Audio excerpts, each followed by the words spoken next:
Bonsoir, soyez les bienvenus dans 28 minutes. Merci de votre fidélité. Salut camarades Supreme. Bonsoir. L'actualité internationale, c'est le retour en grâce de l'atome. La guerre au Moyen-Orient, les attaques contre les raffineries et l'explosion des prix du pétrole et du gaz qui s'ensuit. Tout cela souligne notre dépendance aux énergies fossiles et donc les atouts du nucléaire civil. This reduction in the share of nuclear was a choice. And in hindsight, it was a strategic mistake for Europe to turn its back on a reliable, affordable source of low-emission power. 15 ans après la catastrophe nucléaire de Fukushima au Japon, faut-il tout miser sur le nucléaire civil? Quelle part doit-il avoir dans l'énergie de demain? Nous en débattrons avant de vous retrouver à la fin de l'émission, Marie Bonisseau et Xavier Mauduit pour vos chroniques. Elisabeth, un détenu de la prison de Villepinte, c'est pas très loin de Paris, s'est évadé par un procédé perfide. Ce sont des faux policiers qui sont venus le chercher. Tout simplement, moi je vous propose des récits d'évasion. Ça manque pas, non? Ah, il y en a plein. Et vous, Marie? En Angleterre, les billets de banque vont changer de tête. À la place des personnalités illustres, il y aura des loutres et d'autres petites bébêtes. Ils vont faire cuit-cuit? C'est ça. Au distributeur. À tout à l'heure, Marie. Et pour commencer, qui veut la peau de la lanceuse d'alerte? C'est le titre d'un documentaire choc qui a été diffusé sur Arte fin février et qui évoque le combat titanesque de Ouria Aouimer contre de possibles malversations au sein de son entreprise lorsqu'elle était directrice de l'AGS, l'organisme de garantie des salaires en cas de faillite d'entreprise. Harcelée, menacée de mort, licenciée, elle a tout perdu, sauf son honneur, et elle témoigne avec nous ce soir aux côtés de Élodie Nas de la Maison des lanceurs d'alerte. On les retrouve tout de suite.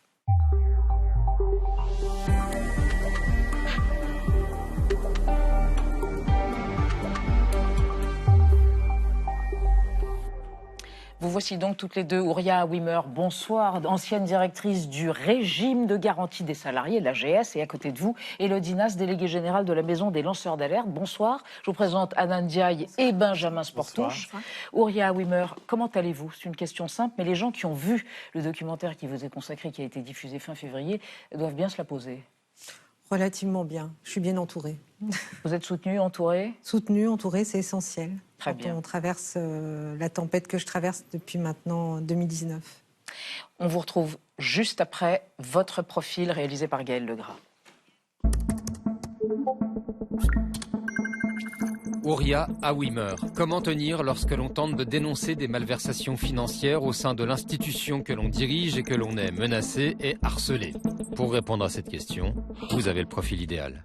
Né en 1971 à Saint-Étienne, vous êtes élevé par un père exigeant qui souhaite la réussite de ses enfants. Il y a quelque chose qui est essentiel que mon père nous a apporté, c'est la conscience du bonheur de vivre dans un état de droit. Le bonheur de ne pas avoir peur de dénoncer quelque chose qui est illégal. En 2018, vous êtes nommée directrice nationale de l'AGS, l'Association pour la garantie des salaires. Co-gérée par l'UNEDIC et le MEDEF, ce fonds créé en 1973 vise à garantir les salaires versés par les entreprises en faillite ou en redressement judiciaire. L'AGS met alors de l'argent à disposition de mandataires judiciaires qui les redistribue ensuite au personnel concerné.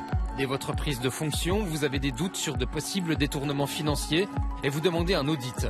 Vous découvrez notamment des informations étonnantes dans le cadre de la liquidation judiciaire de l'entreprise de transport frigorifique Nexia Froid. C'est une affaire dans laquelle l'AGS a versé 15 millions d'euros pour garantir les salaires. Elle a versé 15 millions d'euros et dans la même affaire, le mandataire judiciaire s'est payé 4,7 millions.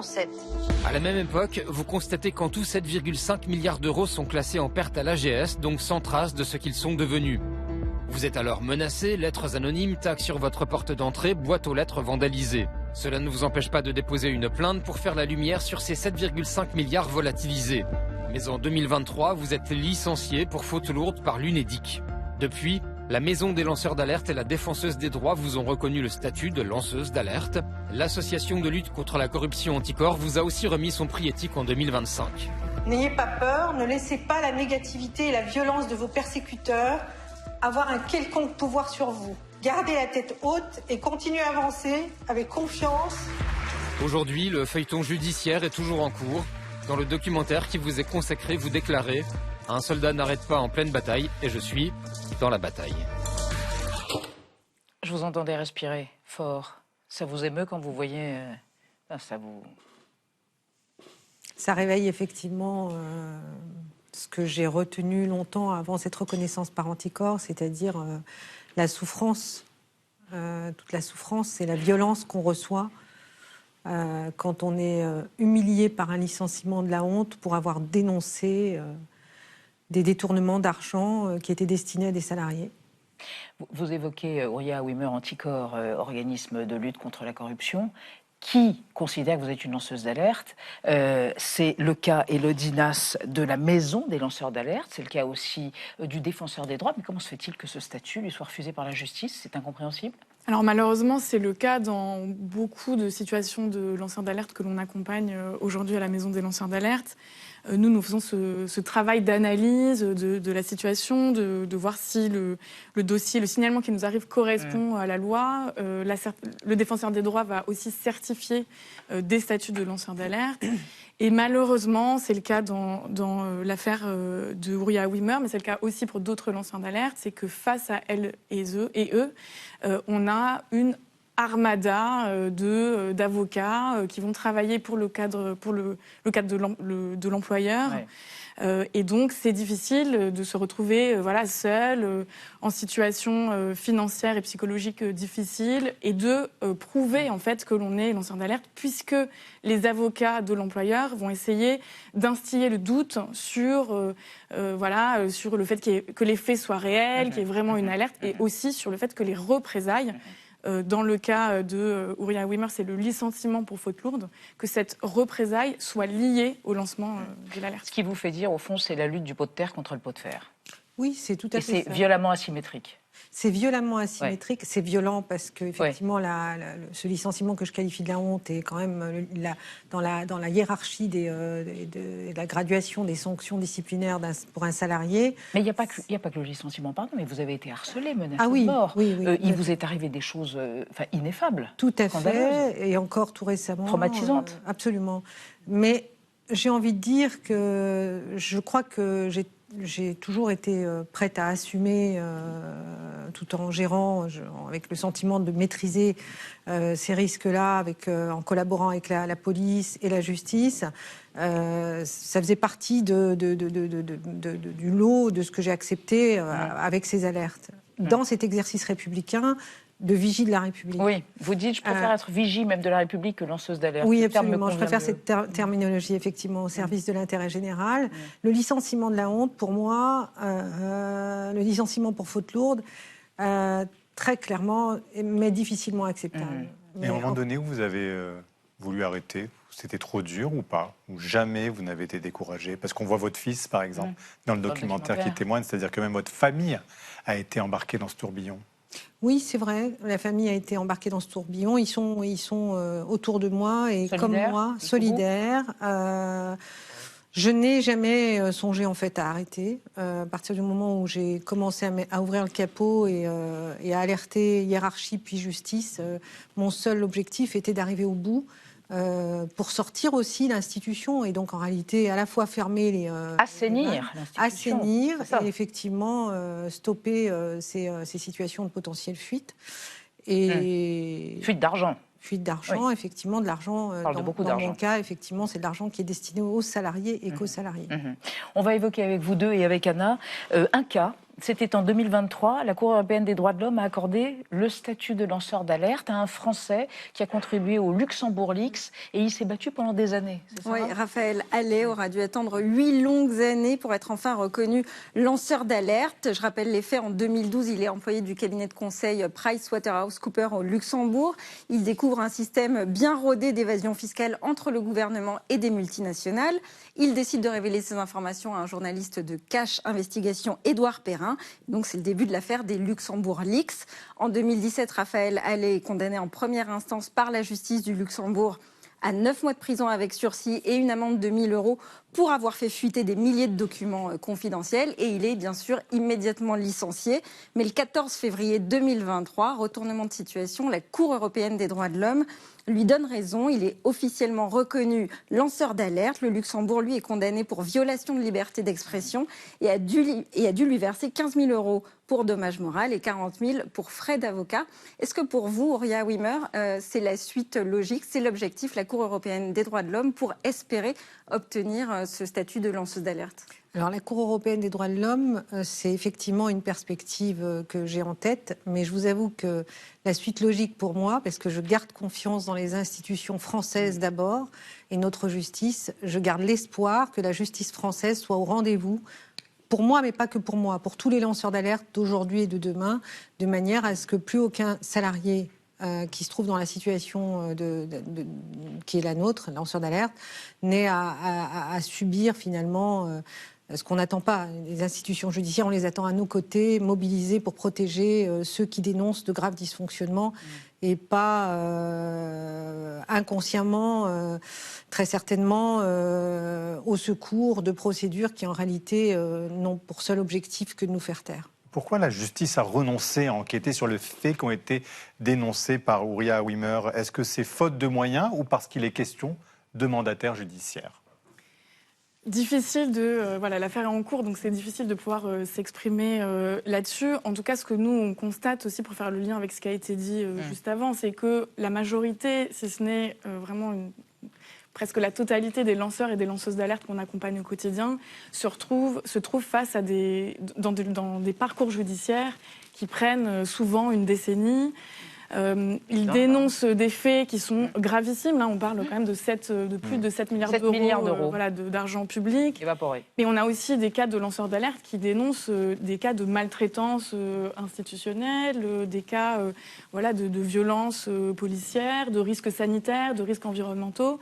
Et pourtant, dans la majorité des cas, c'est un parcours judiciaire qui est très très long et peu d'enquêtes qui se déroulent vraiment sur les faits, puisqu'il y a un enjeu de protection de la personne en tant que telle, du lanceur d'alerte. On voit, Houriya Houimer a vécu un certain nombre de représailles vraiment gravissimes.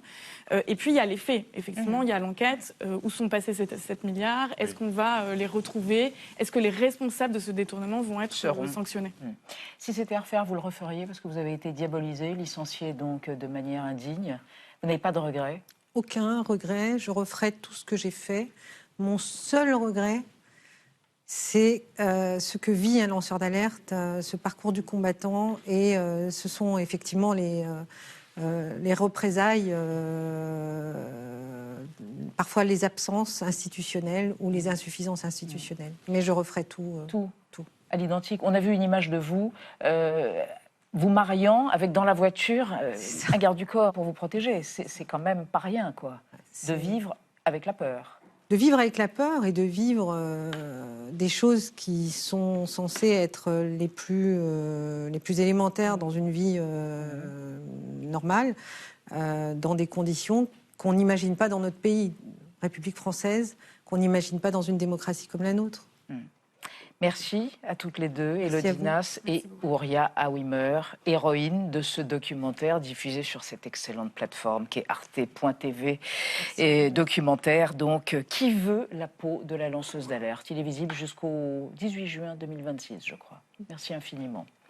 On va passer à notre débat sur le retour en grâce du nucléaire civil. Avec la guerre et la flambée des prix du pétrole, on ne lui trouve plus que des qualités, comme l'exprimait Emmanuel Macron avant-hier à Paris. Est-ce que c'est vraiment la panacée pour être indépendant énergétiquement et pour atteindre d'ici 2050 la neutralité carbone? On en débat après la mise au point de Sandrine de Calvez.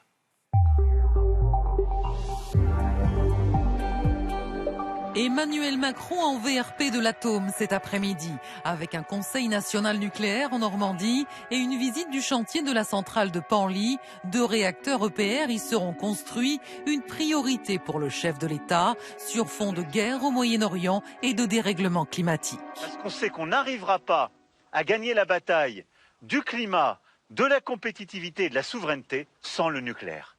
La France, dont 68,1% de l'électricité provient de l'atome, contre 23,5% en Europe, a accueilli mardi la 2e édition du rendez-vous international sur l'énergie atomique. Un militant de Greenpeace a bien tenté de se faire entendre. Le nucléaire, c'est la vie. Mais c'est l'intervention de la présidente de la Commission européenne qui a marqué les esprits. L'ex-ministre d'Angela Merkel, qui a acté la sortie du nucléaire de l'Allemagne, finalisée en 2023, a opéré une volte-face. Avec le recul, on peut dire que l'Europe a commis une erreur stratégique en tournant le dos à une source d'énergie fiable, abordable et à faibles émissions. Un mea culpa qui peut surprendre bientôt 40 ans après la catastrophe de Tchernobyl et 15 ans après celle de Fukushima, deux tragédies qui ont réactivé la peur. Le traumatisme serait-il dépassé ? L'atome semble avoir opéré un retour en grâce au nom de l'urgence climatique. Même chez les écologistes, la sortie du nucléaire n'est plus forcément un totem. Yannick Jadot dénonce néanmoins une obsession française déraisonnable. Miser l'essentiel de notre avenir énergétique sur une seule technologie, c'est quand même jouer à la roulette russe. Et je ne dis pas ça parce que Poutine contrôle largement une partie de notre uranium naturel importé et de notre uranium enrichi. Alors la souveraineté énergétique passe-t-elle par le nucléaire, au risque de se retrouver dépendant de l'uranium russe? L'atome apporte-t-il plus de solutions ou de questions, comme le sort des déchets radioactifs? Trois invités pour ce débat. Myrto Tripati, bonsoir. Vous êtes ingénieure, présidente et fondatrice de l'association Les Voix du Nucléaire. Vous estimez que seul le nucléaire est capable de constituer la colonne vertébrale d'un réseau électrique de grande envergure. La prise de conscience climatique et la crise énergétique que l'on traverse en ce moment encouragent une discussion plus rationnelle et apaisée sur le sujet. À côté de vous, Jean-François Juliard, bonsoir. Bonsoir. Directeur général de France Nature Environnement. Vous étiez directeur général de Greenpeace France entre 2012 et 2025. Vous estimez que ce retour du nucléaire est inquiétant. La souveraineté énergétique de la France ne peut pas passer par l'atome, alors que cela fait 25 ans qu'il n'y a plus d'uranium en France. Et à côté de vous, Lucille Schmitt, bonsoir, vice-présidente du think tank La Fabrique écologique. Dernier essai, Urgence politique, nécessité écologique. Il est paru cette semaine. C'est ça ? Oui, c'est ça. C'est cela. Et selon vous, le nucléaire doit faire partie de la stratégie énergétique européenne, mais ce n'est pas une solution magique, ajoutez-vous. Il ne faut pas que cela conduise à un désengagement envers toutes les énergies renouvelables. Et on démarre avec l'objectif du jour. C'est le triplement des capacités nucléaires dans le monde d'ici 2050. C'est l'objectif fixé lors de la COP28 à Dubaï en 2023. Une trentaine de pays y ont souscrit. 5 et pas des moindres s'y sont ajoutés depuis: le Brésil, la Chine, l'Afrique du Sud, la Belgique et l'Italie. Et au sommet du nucléaire à Paris en début de semaine, nombre de ces pays ont appelé à accélérer l'effort d'investissement. Myrto Tripati, le retour du nucléaire, c'est une tendance mondiale, c'est ce qu'on peut dire aujourd'hui? Ah oui, absolument. Non seulement, alors d'abord la confirmation du choix nucléaire, parce qu'il faut quand même rappeler que c'est surtout dans l'Union européenne que le déclin avait été avéré, un déclin politique avant tout. Et puis il y a une dynamique extrêmement forte qui se fait jour aussi bien dans les pays occidentaux ou dits développés, le Japon. On va peut-être en parler, les États-Unis, les autres pays européens qui tous reviennent très fortement dans le nucléaire, mais aussi tous les pays asiatiques, Chine, l'Inde, Afrique du Sud. Les pays africains insufflent une dynamique très forte, avec beaucoup de rationalité, beaucoup de pragmatisme vis-à-vis du nucléaire. Ils ont la volonté, eux aussi, de pouvoir bénéficier d'un réseau électrique bas carbone, et qui soit suffisamment d'envergure pour soutenir le bien-être de leur population. Jean-François Juliard, y compris dans des pays qui ont connu des catastrophes nucléaires, on le disait, comme le Japon. Regardez ce sondage, 51% des Japonais sont pour le redémarrage des réacteurs nucléaires à l'arrêt, 35% s'y opposent, et en particulier chez les jeunes, il y a un avis favorable pour le nucléaire. Mais en fait, la réalité aujourd'hui, quand même, à l'échelle de la planète, c'est que le nucléaire n'a jamais été aussi faible dans la production d'électricité que maintenant. C'est 9% de la production d'électricité mondiale, c'est le chiffre le plus bas depuis 40 ans. Donc on peut se dire qu'il y a un retour en grâce du nucléaire, on peut se le dire, on peut se faire croire toutes et tout ça, mais la réalité n'est pas celle-ci. C'est-à-dire qu'aujourd'hui, quand j'entends triplement des capacités nucléaires d'ici 2050, 2050, c'est dans moins de 25 ans, sachant qu'il faut entre 15 et 17 ans pour construire un réacteur nucléaire, qu'aujourd'hui, les investisseurs financiers privés prêts à investir dans le nucléaire sont de plus en plus rares, d'où le fameux sommet où Emmanuel Macron joue les super ambassadeurs pour aller chercher des financements pour construire des centrales. C'est-à-dire où on va trouver l'argent, où on va les construire, ces centrales, pour tripler les capacités d'ici 2050, je n'en ai aucune idée.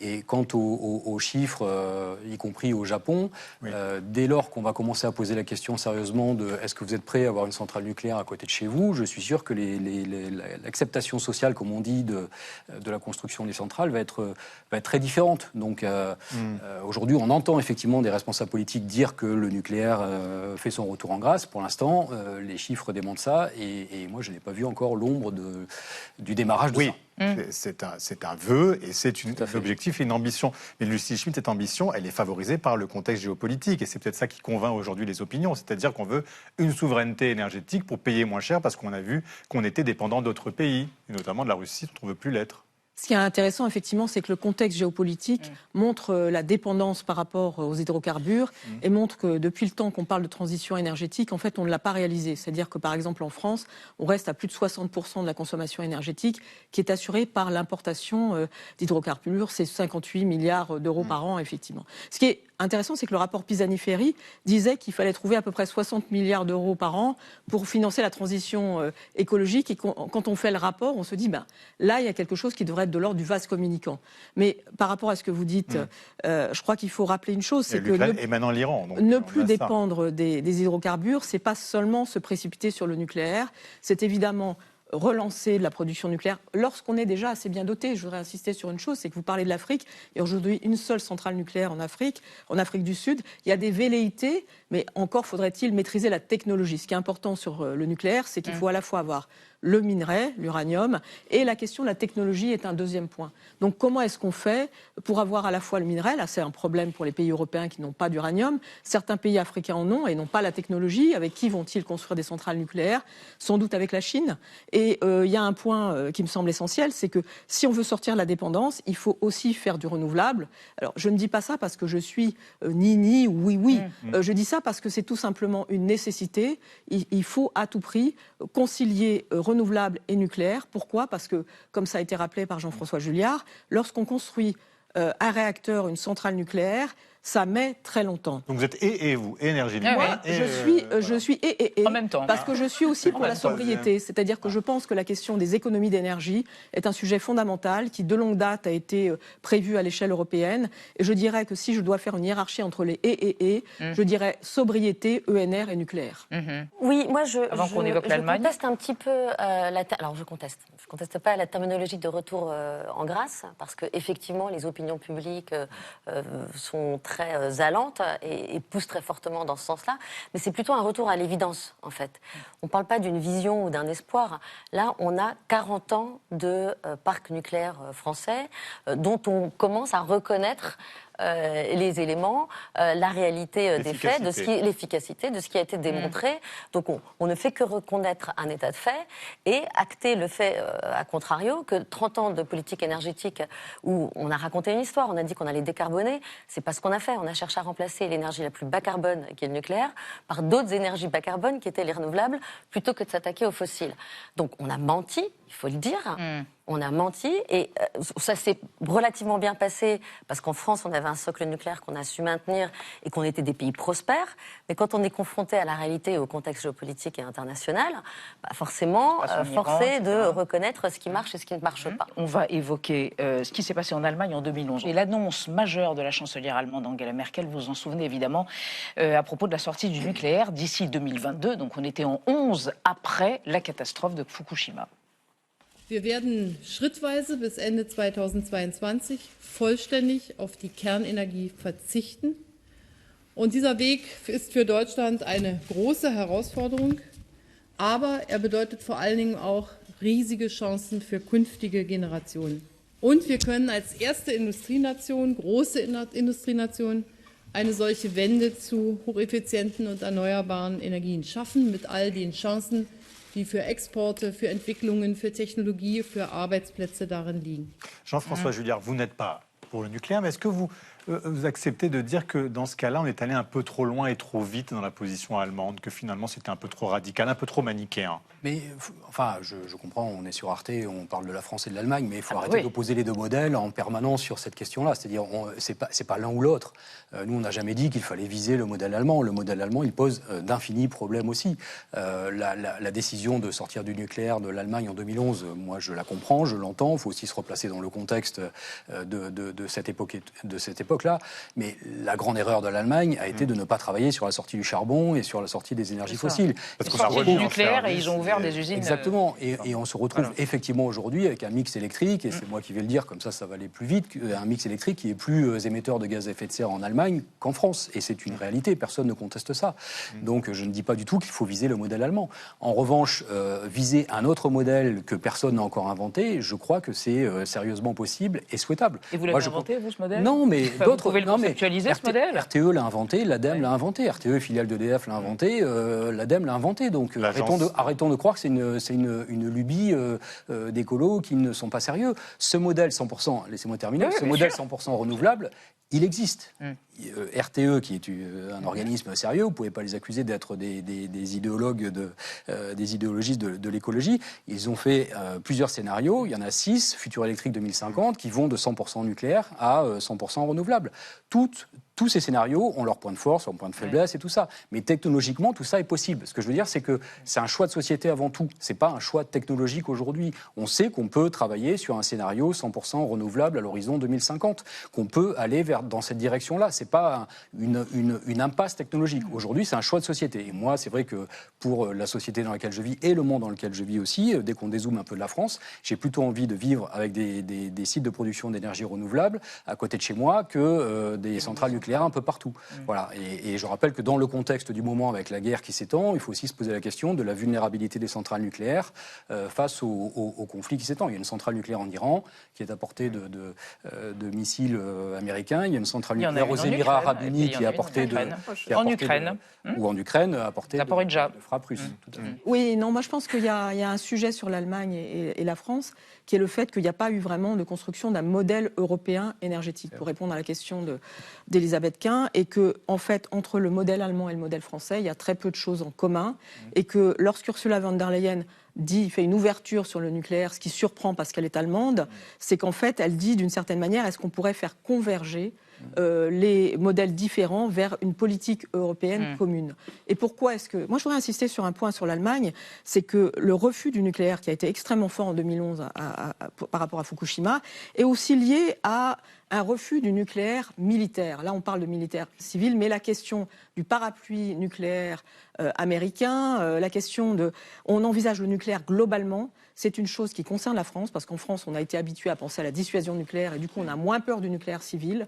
Lorsqu'on est allemand et qu'on est beaucoup plus au contact de la Russie, on a peur du nucléaire en général, parce qu'on est sur un territoire plus sensible, plus vulnérable. Ça me semble être un point important. Et pour terminer là-dessus, je pense que ce qui est essentiel, c'est que Angela Merkel, lorsqu'elle renonce au nucléaire, elle n'est pas anti-nucléaire, en fait. Elle fait face avec pragmatisme à un mouvement de la société allemande qui est un mouvement puissant, avec des sondages qui sont des sondages où très majoritairement tous les Allemands veulent sortir du nucléaire. Donc c'est une position pragmatique qui peut expliquer qu'aujourd'hui, quelqu'un qui est de son camp, de la CDU-CSU, est aussi une position pragmatique, Friedrich Merz, en disant on peut y retourner. C'est pas des positions idéologiques, c'est pas les Verts allemands. Alors, on va évoquer... Attendez, vous allez réagir, mais on va évoquer avec vous trois, il faut qu'on avance, et avec Anna, des mini-réacteurs, on appelle les réacteurs bonsaï, c'est ça, des mini-réacteurs, et l'Europe mise sur ces mini-réacteurs. Oui, les mini-réacteurs nucléaires SMR, comme leur nom l'indique, ce sont des réacteurs nucléaires de petite taille et de moindre puissance que des réacteurs classiques. Par exemple, le PR de Flamanville produit 1600 MWh d'énergie, alors qu'un mini-réacteur en produit 400 maximum. Ce sont donc de petites sources d'énergie d'appoint qui sont complémentaires des grandes centrales. Leur intérêt, c'est d'abord qu'ils sont rapides à construire, contrairement à des réacteurs nucléaires classiques pour lesquels il faut compter, vous l'avez dit tout à l'heure, plus d'une dizaine d'années. Deuxièmement, ils prennent peu de place, sont facilement transportables par camion ou par bateau et peuvent permettre du coup d'alimenter des zones qui sont isolées, voire même certains quartiers urbains. Et enfin, ils sont moins coûteux. Dans le monde, plus de 70 modèles sont actuellement en train d'être développés. Parmi les plus avancés, la Chine qui investit en ce sens depuis 2010. 2010 et qui s'apprête à lancer son premier mini-réacteur cette année, en 2026 donc. Viennent ensuite les Américains, avec cette fois des partenariats tech et nucléaires assez inattendus. Amazon a investi plusieurs millions de dollars ces 2 dernières années dans sa propre centrale nucléaire avec mini-réacteurs. L'objectif étant d'alimenter ces data centers et continuer à développer l'intelligence artificielle. Et puis Google et Microsoft travaillent également sur des projets similaires. Quant à la France, elle mise, elle, sur 2 mini-réacteurs, Calogena et Jimmy, qui sont censés fournir de la chaleur, pas de l'électricité, à des industries qui sont énergivores comme la chimie ou l'agroalimentaire dès 2030. Myrto Tripati, est-ce que ça, c'est vraiment la solution miracle, sachant qu'aucun de ces réacteurs n'est en état de marche actuellement sur la planète? Alors, il n'y a pas de solution miracle et je propose effectivement qu'on fasse peut-être un peu un sort à une posture un peu miracle qui sert du 100% renouvelable, fasse un sort au passé une fois pour toutes en rappelant que le 100% renouvelable est complètement irréaliste, qu'en 30 ans de politique énergétique très volontariste en Europe et dans le monde, on a progressé sur aucun axe. Peu ou pas en décarbonation, en préservation de l'environnement et des ressources naturelles, sur la dépendance énergétique, sur le prix de l'électricité, sur la résilience et la stabilité des réseaux électriques. Donc on n'a pas fait de progrès. Donc à un moment, on acte que ça ne fonctionne pas, on se tourne vers l'avenir. Et l'avenir, c'est quoi? C'est effectivement des énergies renouvelables, mais mentionnons des énergies renouvelables bas carbone. Et donc là, ça va être de l'hydroélectricité, sur laquelle il va falloir qu'on s'appuie de plus en plus parce qu'elle est pilotable et c'est une clé du réseau, parce que c'est elle qui va permettre stabilité, régulation, optimisation des réseaux électriques. De l'éolien et du solaire, quand on aura des poussées d'électricité parce qu'on va démultiplier la demande autant que possible. Partout où on ne pourra pas faire de nucléaire ou d'hydré ou pas assez vite, il faudra que nous mettions de l'éolien et du solaire, c'est indispensable. Et finalement, des énergies nucléaires, pas une énergie nucléaire, avec plusieurs technologies. Ça n'est pas du tout une technologie figée dans le temps. Aujourd'hui, vous avez les grands réacteurs de grande capacité qui sont la colonne vertébrale de tout réseau électrique bas carbone. C'est physiquement, c'est pas une question d'envie, de popularité. Bon, d'accord. Physiquement, c'est les seuls. Et tous ces petits réacteurs qui sont des générations successives, qui vont répondre à d'autres besoins, qui aujourd'hui sont occupés par les fossiles et qui, pour certains, sont difficilement électrifiables et qui vont nous permettre de décarboner en profondeur. Le mix énergétique, écoutez, c'est exactement ce que dit le patron, le directeur général de l'Agence internationale à l'énergie atomique. Il s'appelle Raphaël Grossi, on l'écoute. We all agree that the conditions out there all point in the direction of integrating fully nuclear energy in our energy mixes. This doesn't mean that nuclear energy is going to be the dominating factor, not at all. Jean-François Juillard, ça vous rassure ce genre de propos? En fait, ce qui me sidère parfois, c'est que quand on dit triplement des capacités nucléaires dans le monde d'ici 2050, allons-y, ça choque personne et tout ça. Et quand moi je dis 100% renouvelable, c'est possible, on m'accuse d'avoir une posture militante. Mais c'est vous qui avez une posture militante en disant que c'est irréaliste. Il y a plein de gens qui disent que c'est tout à fait réaliste, faisable, et en plus on parle d'un horizon en 2050. Ça n'a jamais été réalisé à l'échelle d'un village. Ah, mais c'est pas la même chose. C'est pas la même chose que ça n'ait pas été réalisé et que ce soit irréaliste. C'est pas du tout la même chose. Moi, je pense qu'il faut travailler en ce sens parce que, encore une fois, vous parliez des réacteurs bonsaï. Attention à des appellations mignonnes comme ça pour ce qui reste un cœur de réacteur nucléaire, quoi. C'est pas un réacteur bonsaï. Vous voudrez, vous, dans 10 ou 20 ans, avoir un réacteur bonsaï dans votre immeuble pour alimenter votre quartier en électricité. En plus des petites unités de production d'électricité, on en a. C'est le solaire, c'est le photovoltaïque. Sauf que c'est aléatoire et qu'il n'y a pas de stockage mais non, possible. mais si, bien sûr, mais bien sûr, si vous l'alliez avec du stockage, ça fonctionne. Ça, c'est pas vrai. Il faut arrêter avec cette histoire d'intermittence des renouvelables aussi. On sait varier entre. Si vous me disiez un scénario 100% éolien, bien sûr que c'est irréaliste. Mais un 100% qui repose sur les différentes typologies des énergies renouvelables, ça fonctionne. Avec le stockage qui progresse, bien sûr que ça fonctionne. Et vous allez trouver de plus en plus d'ingénieurs, de gens très sérieux qui travaillent sur les questions énergétiques, qui vont vous dire que c'est tout à fait possible. A fortiori, il y a un problème. Justement, plus de nucléaire, ça veut dire aussi potentiellement plus de déchets nucléaires. Est-ce qu'on a les capacités de les stocker? Je voudrais insister sur 2 choses là-dessus. D'abord, c'est que la Cour des comptes, depuis les années 2010, fait très régulièrement des rapports sur le coût du nucléaire en intégrant la question du risque et en intégrant la question des déchets et du démantèlement des centrales. Et de l'eau, peut-être, et de l'eau nécessaire. Et maintenant, il faut intégrer l'eau, vous avez tout à fait raison. Donc ça montre qu'en fait, en termes de coût, le nucléaire coûte assez cher. C'est vrai qu'on a on a un capital en nucléaire, comme vous le disiez, c'est-à-dire qu'on a des centrales qu'on peut, comme on dit, repowerer. Je voudrais insister sur un élément essentiel, c'est la question de la sécurité. On a une autorité de sûreté nucléaire qui est réputée dans le monde entier. Et moi, je lis les rapports de l'autorité de sûreté nucléaire, le soir, évidemment.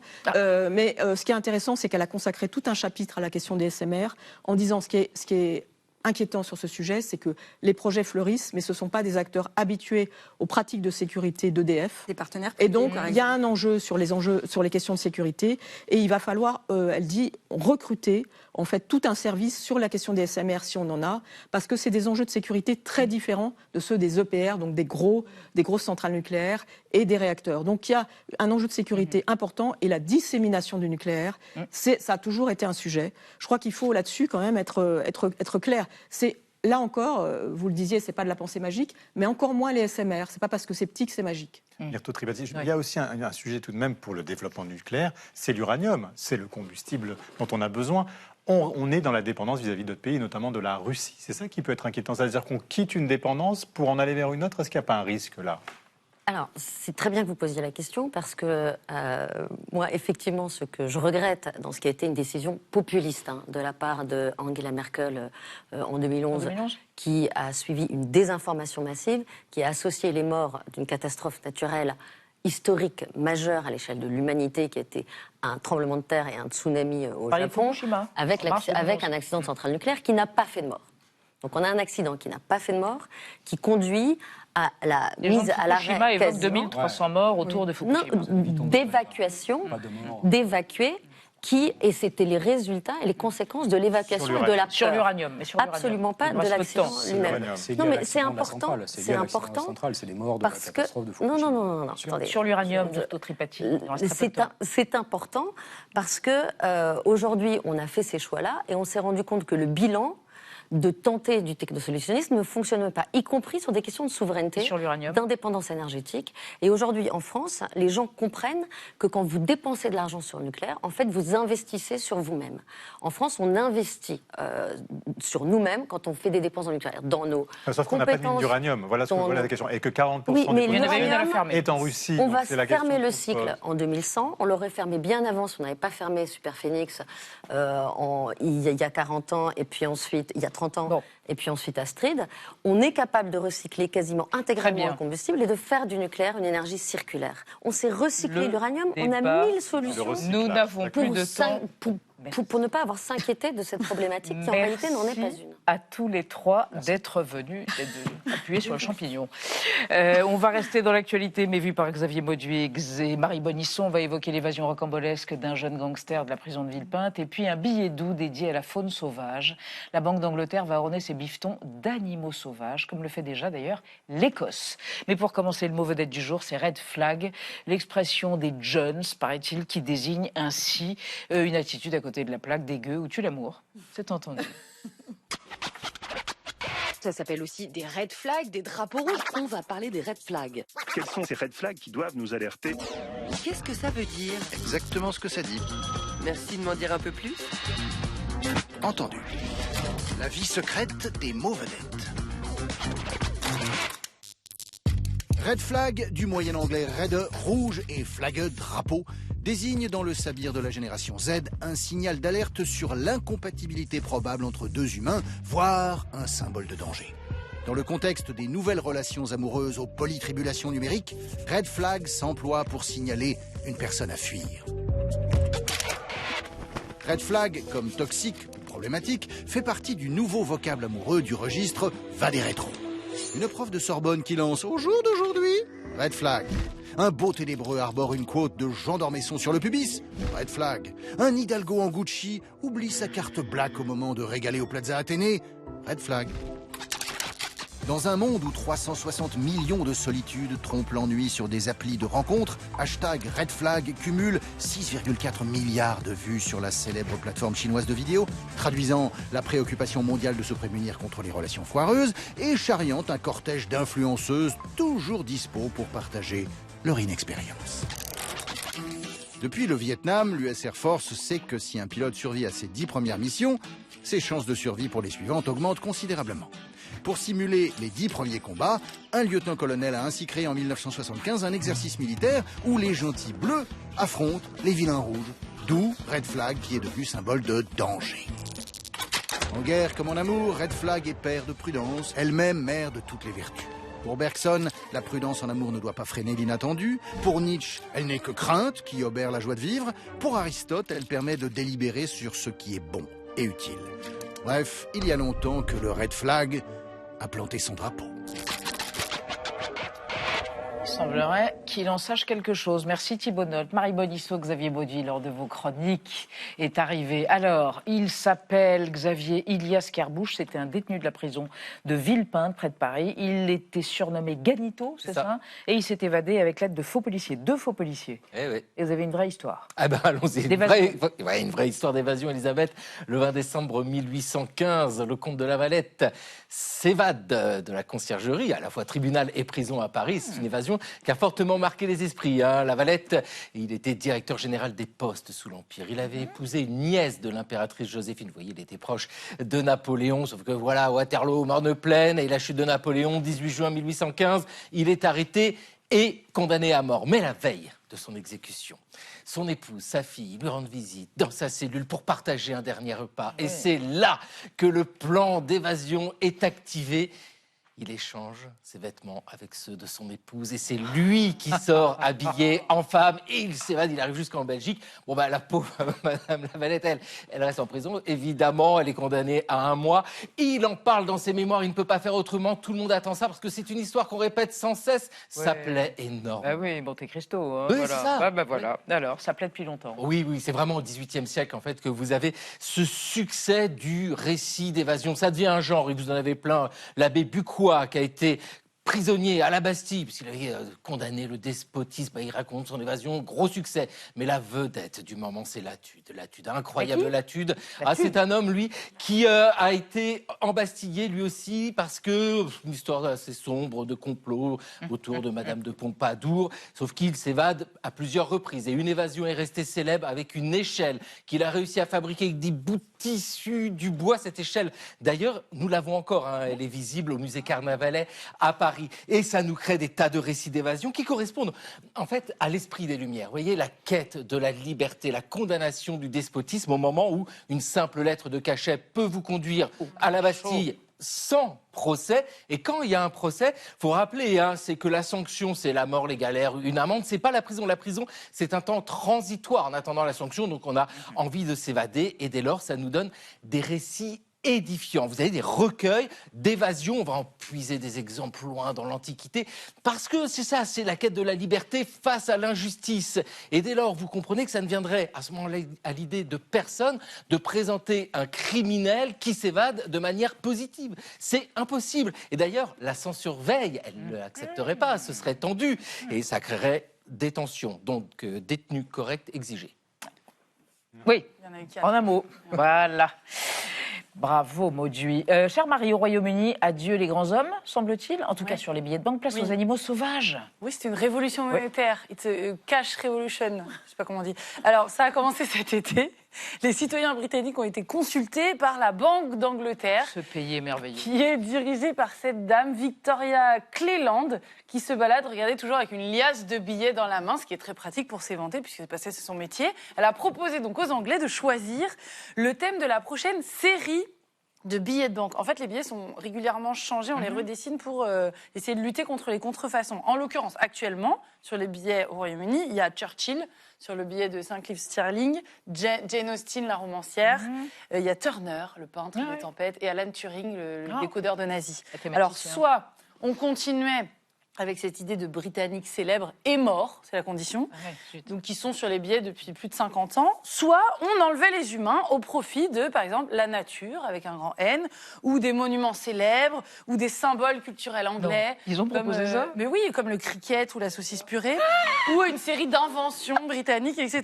Chips. Sachant qu'il y a un truc qui ne change pas, c'est le roi toujours au verso. Voilà, ça bouge pas.